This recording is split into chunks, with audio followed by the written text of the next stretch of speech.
Good afternoon, my very good people of Imo State. I am Nemeka Onyeka Obireri. The issue that I want to discuss this afternoon is one that is of utmost concern to me, and one that should also concern every altruistic, patriotic, non-sycophantic citizen of our dear state, the Eastern Heartland. This issue has to do with the unending global roadshows to Turkey by our amiable governor and the government of Imo State, supposedly to attract investors to come and invest in our state. This issue has raised loads of dust. People have been asking, why Turkey? Why not China? Why not India? Why not Thailand? Why not USA? Why not Canada? Why not Israel? Why not India? Why not Vietnam and Cambodia? Why Turkey? Of course, he's the governor. He reserves the right to seek for help from any quarters, from any country, from anywhere. But as a concerned citizen, one that is deeply experienced, one that has been deeply involved in conceiving, designing, structuring, financing, and executing factories and industrial complexes and industrial parks over the last decade, one that loves his state and desires the governor to succeed, one that is genuinely concerned at the risk of being savagely maligned by the chorus boys or the baying mobs. I wish to submit this urgent and imperative intervention, a kind of suggestion on the way forward and the path that our people and our governor can take.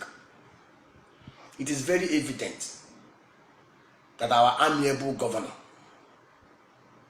is desirous of fulfilling his campaign promises of surpassing late day Simon Bakwe's legacies on the number of factories and jobs he created in the old Imo State, now Imo and Abia State. Good and lofty as this ambition may be, however, it is my candid submission that the first step any serious government at any level should take in driving comparatively advantaged industrialization of the domain or their domain is to set up an investment promotion and development outfit peopled by a crack team of knowledgeable experts to drive the industrialization process by putting together the required enabling institutional, regulatory, infrastructural, security, and policy framework that will make the state attractive to invest in by potential investors within and outside the Eastern Heartland. Imo State government must first of all put these foundational blocks in place. Start the revolution within before embarking on any roadshows to attract help from private sector partners. Until the proper things are done, until the proper structures are put in place, until the proper frameworks are articulated, until the proper measurable, deliverable roadmap is drawn. I'm sorry, and I want to say this, that some of these trips will only amount to mere jamboree.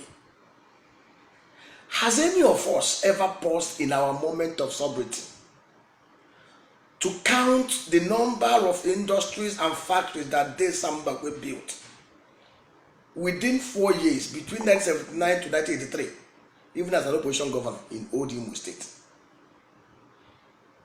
Have we bothered to ascertain and ask ourselves how many foreign trips that Sambakwe embarked upon before he was able to realize the construction and the establishment of most of these factories that today dots the landscape of Imo and Abia State and are still standing?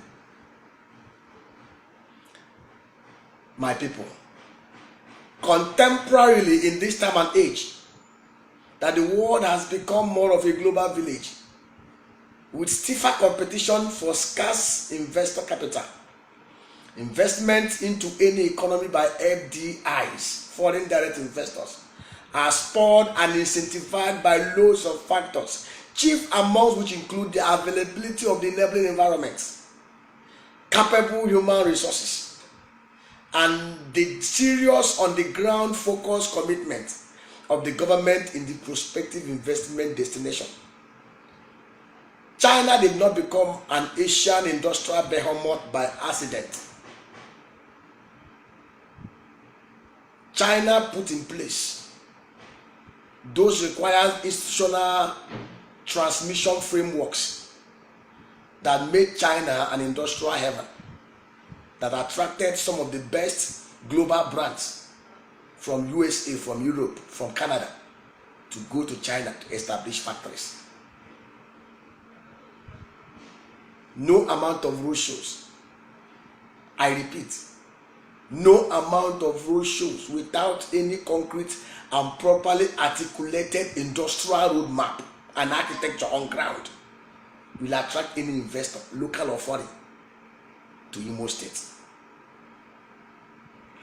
Those that truly love Owele, our amiable governor, beyond the stomach infrastructure benefits they derive from his government, should candidly advise him to break free from the motley crowd of unenlightened and the poorly informed aides who daily genuflate endlessly before him, chanting all manner of false messianic songs of him, and seek for true help.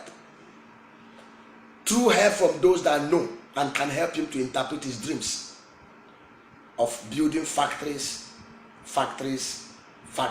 in Imo State. A leader is only as good as his own capacity, and the cumulative capacities of those aides, immediate aides that surround him.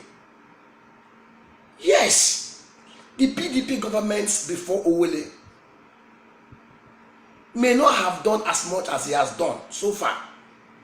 It's unarguable. But those were not proper yardsticks to measure good governance. We are tired of such petty narratives and comparisons. Mbakwe's shoes has remained too big for all the people that have occupied Douglas House after him. But if Owele puts his acts together within the next 4 years, based on the resources that he is blessed with, natural resources that the state is blessed with, the human resources that Imo State is blessed with, if he could put his act together, surpassing Mbakwe's legacy is tenable. Owele needs serious help. The accomplishments of factory, job, as he made us to understand during his campaign tours, can be achievable, but only within the framework of the PPPP, way beyond sloganeering and foundationless roadshows. Accomplishing his vision and dream of building factories in Imo State require more than setting up investment and trade committees populated by his cronies who have never batted, conceived, supervised, or overseen the designing, structuring, financing of any class of industries or type of industries, small, medium, or big, exotic or vanilla, all their lives. So, realization of such vision is beyond political patronizing those that he feels are close to him. Truth, conscience, and open wound. Only truth can heal it. He should look around him. He can even borrow from the playbook of those that have done it before in other climes. No one can reinvent the wheel.